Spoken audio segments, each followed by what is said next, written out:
दादा सिर्फ एक चक्कर असां कंहिंखां मोटरसाइकिल वठी अचूं पोइ सभु जा सभु हलाइण सिखी वेंदासीं।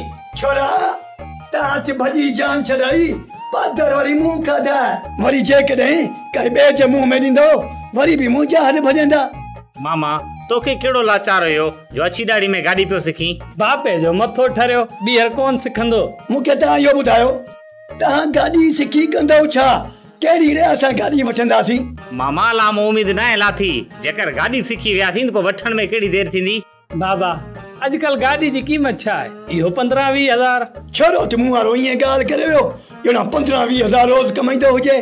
तूं इहो पुछेसि कॾहिं 15-20 हज़ार अखियुनि सां ॾिठा अथसि? बाबा कमाईंदासीं ज़रूर कमाईंदासीं रुगो गाॾी सिखी वठूं। पीरू अधु पैसा तूं कर अधु पैसा मां थो भरियां। मामे खे गाॾी वठी था ॾेखारियूं।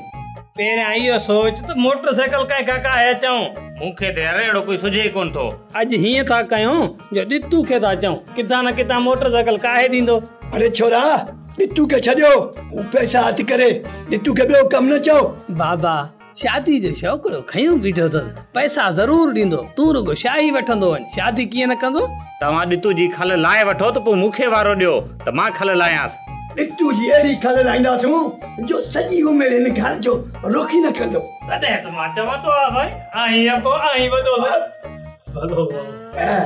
सोप सीरियल ज़हर ज़िंदगी तमाम एपिसोड ॾिसो हाणे HD क्वालिटी में। विजिट कयो असांजो YouTube चैनल सिन TV HD ड्रामा।